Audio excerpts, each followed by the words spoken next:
Your soul craves focus, yet your mind drowns in endless noise. Every day your thoughts are a battlefield, scrolling, comparing, doubting, wasting precious hours on distractions that drain you. Meanwhile, your dreams wither in the background. You feel exhausted, overwhelmed, and trapped in fear. What if this is all there is? But what if I told you there's a hidden weapon, crafted over 2,600 years ago, designed to silence chaos, shatter distraction, and turn focus into your superpower? Ancient Buddhist masters didn't have apps, yet they unlocked the secrets of the human mind, conquering suffering, cultivating unshakable inner peace, and living with razor-sharp purpose. Their wisdom isn't locked away in temples. It's here, in this very moment, waiting for you. Today, you'll uncover 6 forbidden lessons that will free you from guilt, eliminate procrastination, and rewire your brain to crave discipline, not dopamine. You'll master focus so intense you'll outwork anyone without burning out. But this isn't about motivational quotes. This is about transformation, like the monk who stared into a waterfall for 9 years to master concentration, like the samurai who practiced a single sword strike 10,000 times. This is the path of ruthless self-mastery. Here's what you'll discover. The one phrase Buddha used to erase anxiety in just 10 seconds. Why suffering is your greatest teacher and how to weaponize it. A deadly ritual to purge toxic habits for good. This isn't self-help. This is self-revolution. If you're ready to stop being a prisoner of your mind and become its master, pay attention. Your future self is watching. Will you let them down? Lesson 1. The potter's wheel of karma. Life is like a lump of clay spinning on a potter's wheel, shapeless at first, yet full of potential.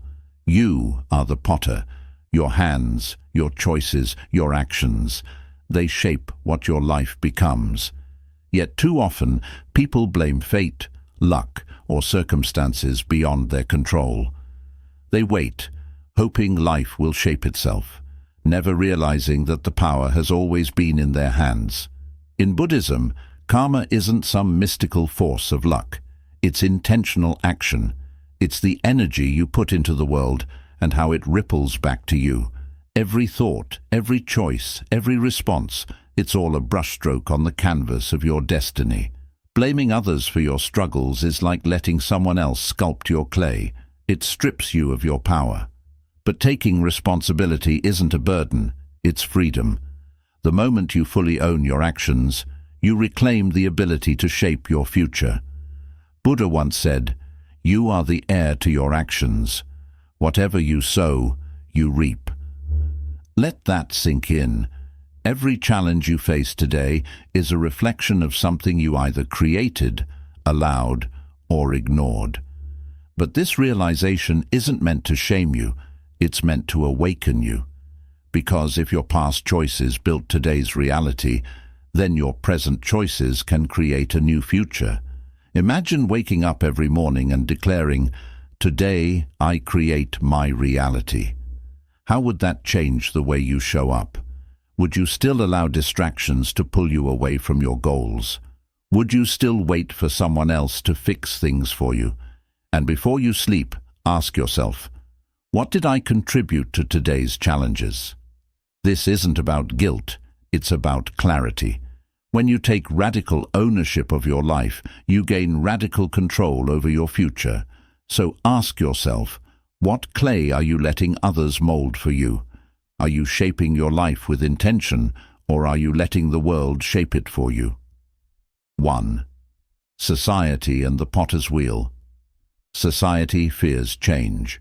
It lets opinions dictate its form. But what if you reclaimed full ownership of your choices? Imagine your reality if every decision was truly yours. The potter's wheel of life keeps spinning. The only question is, will you shape your destiny, or will you let the clay harden into something you never intended? 2. The bridge of right intention. Life is a bridge, suspended over turbulent waters. On one side, uncertainty, regret, and stagnation. On the other, clarity, purpose, and fulfillment. The only way across is by laying down planks, each one a conscious, intentional step forward. But here's the truth.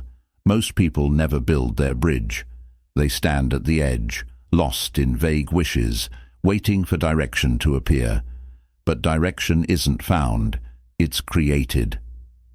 Buddhism teaches the principle of right intention, the foundation of the Noble Eightfold Path, a guide to wise living. At its core, it reveals a simple truth. Clarity of purpose eliminates suffering. Think about it. Most pain in life doesn't come from failure, it comes from hesitation, from wandering without a map, from chasing what isn't meant for you. The Buddha taught, a disciplined mind brings happiness, yet an undisciplined mind is scattered, chasing distractions, comparing itself to others, drowning in uncertainty. But when your mind is focused, when you act with clear intention, you stop drifting and start building. Too many people set goals like paper boats, vague, weak, easily sunk. They say, I want to be successful, but never define success. They say, I want to be happy, but happiness isn't a destination. It's the result of how you live each day. This is why Buddhist wisdom urges specificity. Your goals must be the planks of your bridge, not just wishes, but solid steps forward. Instead of saying, I want to be healthier, declare, I am someone who nourishes my body and mind. Instead of saying, I want to start a business, affirm, I am a mindful entrepreneur creating with purpose. When you write your goals as I am statements, you imprint them onto your subconscious. You don't just think about change, you become the change. So ask yourself, is your bridge built on wishes or blueprints? Are your dreams structured with clear, actionable steps? Or are they just vague desires floating in your mind? Every day you hesitate, your bridge remains unfinished, and the waters of doubt rise higher. But here's the secret. The first plank is always the hardest. The moment you define your goal with clarity, you create momentum. So, what would you dare to achieve if doubt vanished? Imagine standing on the other side of the bridge, looking back at the person you are today. Would your future self thank you for the planks you laid? Or would they still be standing at the edge, waiting? Focus on your path. Build with intention. Step forward with purpose, one plank at a time. 3. The forge of self-mastery. Irrigators guide water. Fletchers shape arrows. The wise master themselves. Think about that. Water doesn't find its way on its own. It is directed. Arrows don't fly true by accident. They are carefully crafted. And the mind? It doesn't reach mastery through passive existence. It must be refined, sharpened, and disciplined. You either shape your mind, or the world will shape it for you. If you often feel overwhelmed, distracted, or restless, the reason is simple. Your forge is cold. You aren't feeding the fire. Social media, mindless entertainment, endless scrolling, these steal your focus, weaken your resolve, and leave your potential untouched. But what if, instead of giving your attention to things that drain you, you redirected it towards something that builds you? Imagine replacing just 15 minutes of social media with reading a single Buddhist sutra each day. That's not just knowledge, it's transformation. In a year, your mind wouldn't just be informed, it would be trained, disciplined, and sharp, like a blade forged in fire. Now ask yourself, what skill would change your life if mastered? Is it resilience, focus, emotional discipline? Imagine the version of yourself who has conquered that skill, the clarity in their eyes, the steadiness in their heart. That version of you isn't a fantasy. They are waiting on the other side of discipline. And here's the real question. What if your next upgrade wasn't your phone, but your mind? What if, instead of chasing temporary distractions, you invested in your own self-mastery? The fire is waiting. The forge is ready. Will you step into the heat? The archer's discipline. An archer does not hit the target by chance. They stand firm. They align their stance. They steady their breath. Only then, with precision, do they release the arrow. Discipline is the stance. Focus is the arrow. Your goals are the target. Yet most people never hit their mark, not because they lack talent, not because they aren't capable, but because they never hold their stance long enough. They waver, they rush, they quit. Buddhism teaches the principle of ethical discipline, but discipline isn't about restriction. It's about creating a framework strong enough to support your freedom. Imagine a river with no banks.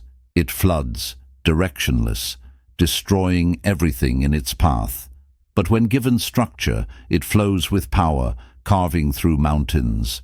Your habits, your routines, your daily discipline, these are the banks that guide the river of your life. The Buddha once said, "Drop by drop, the water pot fills." Likewise, the wise accumulate goodness little by little. Think about that. Success, wisdom, focus. These aren't built in grand, sweeping moments. They are the result of small, consistent actions, repeated until they become who you are. Yet, most people underestimate the power of tiny acts. They think 5 minutes of meditation is too little to matter. They believe reading 1 page of wisdom daily won't change them.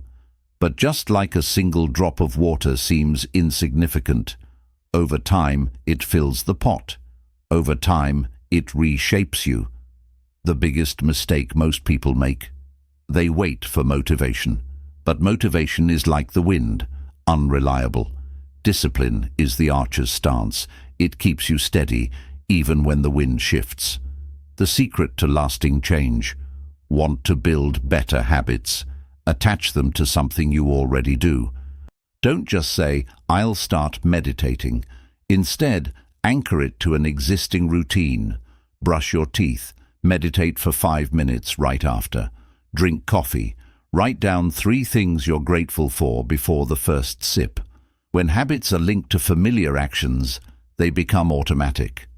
They become part of you. Now ask yourself, what daily arrow are you failing to release? What is the one small habit, the single drop of effort that could transform your life if repeated daily? Because no archer hits the target without practice. No river carves valleys without time. No mind finds clarity without discipline. So, what's one habit that would revolutionize your year? Picture yourself a year from now, more focused, more disciplined, more in control. That version of you, they are built 1 drop at a time, 1 arrow at a time, 1 habit at a time. Will you take the shot? The riverbank of equanimity. Life is a river, unpredictable, untamed. Some days the waters are calm, carrying you effortlessly forward. Other days they rage, pulling you under, dragging you into currents of stress, doubt, and frustration. Most people fight the current, exhausting themselves over things they cannot control. But true wisdom is not found in resisting the river. It is found in becoming the riverbank, steady, grounded, unshaken. Buddhism teaches equanimity, the art of balance. It is the ability to remain unmoved by external chaos because your foundation is within. This is where Buddhism meets Stoicism, where peace is not found in changing the world, but in anchoring yourself in what you can control. The Buddha said, "Peace comes from within. Do not seek it without." Yet, most people look for peace in all the wrong places. They try to control other people. They obsess over the future. They agonize over the past. They fight against the river instead of standing firm on the bank. But the truth is, you only control 3 things. 1, your breath. 2, your effort. 3, your ethics. Everything else, it's just water. You cannot control how others treat you, but you can control how you respond. You cannot control the storms of life, but you can control how you prepare for them. Yet, how often do we waste energy on things outside our reach? The opinions of strangers, the expectations of society, the mistakes of the past. But what if, instead of trying to control the uncontrollable, you mastered what was already within your grasp? Here's a simple practice. When stress rises, ask yourself, is this mine to solve? If yes, take action. If no, visualize placing it in the river and letting it drift away. Imagine watching your worries float downstream, dissolving into the flow. Because the more energy you waste on what you cannot change, the less power you have to shape what you can.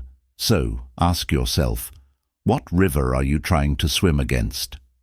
Letting go, the key to true focus. What keeps you struggling against the current? The need for validation, the fear of uncertainty, the desire to control outcomes that were never yours to dictate. Now imagine how much energy you would reclaim if you simply let go, if you stopped fighting and instead stood firm. Because true focus is not just about where you direct your attention, it's about what you choose to release. The river will always move.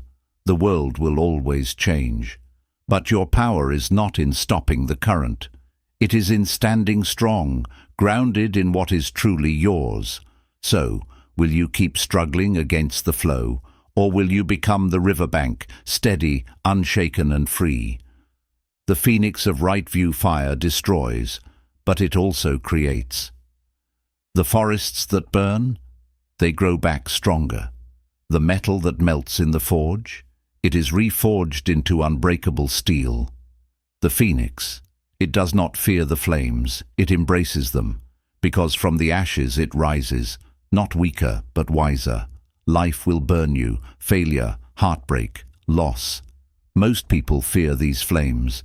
They run from discomfort, avoid risks, and hide from pain. But Buddhism teaches right view, the ability to see clearly, to reframe suffering, to recognize that pain is inevitable, but suffering is optional. Think about your own life, the setbacks that felt like endings, the rejection, the failure, the moments of despair. What if they weren't punishments, but preparations? What if instead of being buried, you were being planted? Every great transformation is preceded by a trial.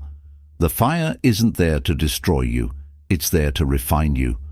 So, when life knocks you down, don't ask, why is this happening to me? Instead ask, how is this happening for me? This shift in perspective changes everything.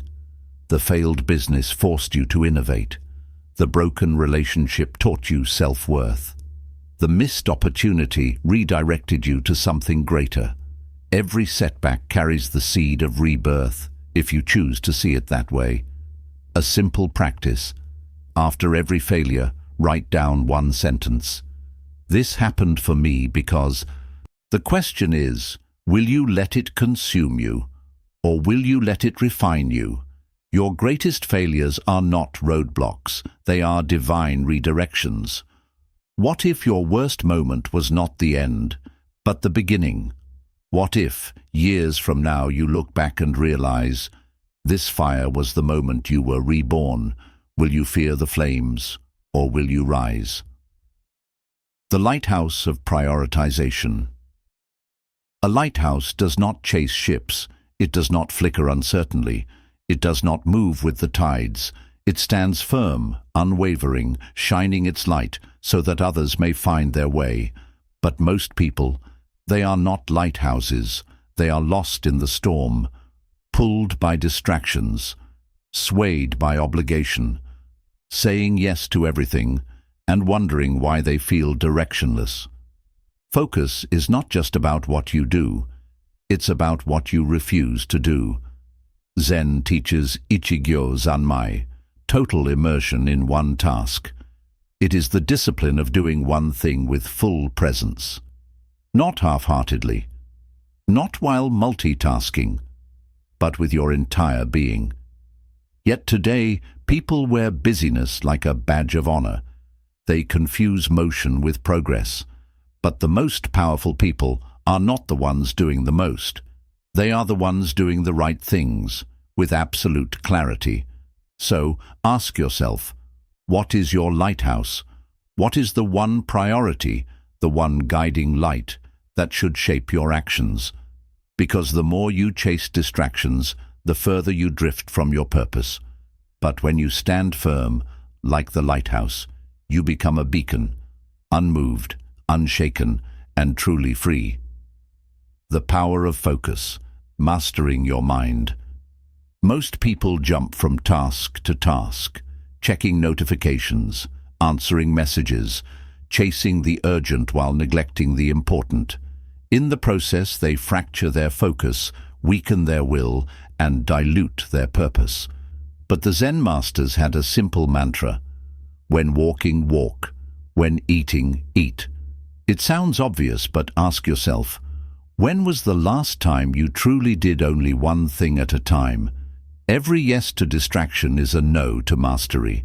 Every moment lost in triviality is a moment stolen from your legacy. The greatest minds in history did not succeed by doing more. They succeeded by doing less, but better.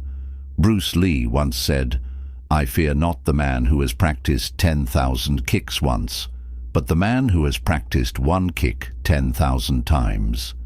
This is the essence of deep focus, to stop scattering your energy across meaningless pursuits and instead pour it into something that matters. A simple practice, the distraction jar. Each time something tempts you away from your task, a random thought, a notification, an urge to check emails, write it down and put it in a jar. At the end of the day, review the list. You'll realize that most distractions are illusions, mere ripples on the water. They seemed important in the moment, but meant nothing in the long run. This one habit alone can sharpen your focus and reclaim hours of your life. Ask yourself, what shore is your lighthouse guiding others to? Are you leading with clarity or drifting lost in the storm of distractions? Because here's the truth. Every time you chase what doesn't matter, you move further from what does. Every time you choose busyness over purpose, your true work remains undone. So, what legacy dies? Each time you say yes to the insignificant. What masterpiece goes unfinished because your focus is stolen by noise? The world is full of distractions, but you are not a ship tossed by the waves. You are the lighthouse. Stand firm, shine your light, and guide your own life to shore. Quick summary of the 6 lessons. 1. The potter's wheel of karma. Your choices shape your life. Stop blaming others. Own your actions like clay on a wheel. 2. The bridge of right intention. Vague goals lead nowhere. Write them as I am statements to align with your purpose. 3. The forge of self-mastery. Upgrade your mind daily. Replace distractions with wisdom. Iron sharpens iron. The archer's discipline. Tiny habits, like 5-minute meditation, compound into unshakable focus. Consistency beats intensity. 5. The riverbank of equanimity. Let chaos flow like water. Control only your effort, ethics, and energy. 6. The phoenix of right view. Failures don't destroy you, they refine you. Suffering isn't punishment, it's your teacher. Final thought. Own your journey. You are not here to survive the storm. You are here to dance in the rain, to find stillness in chaos, power in surrender, and freedom in discipline. The Buddha taught, all that we are is the result of what we have thought. Every scroll, every doubt, every "I'll start tomorrow" writes your destiny. But today you hold the pen. Zen masters say, when you reach the top of the mountain, keep climbing.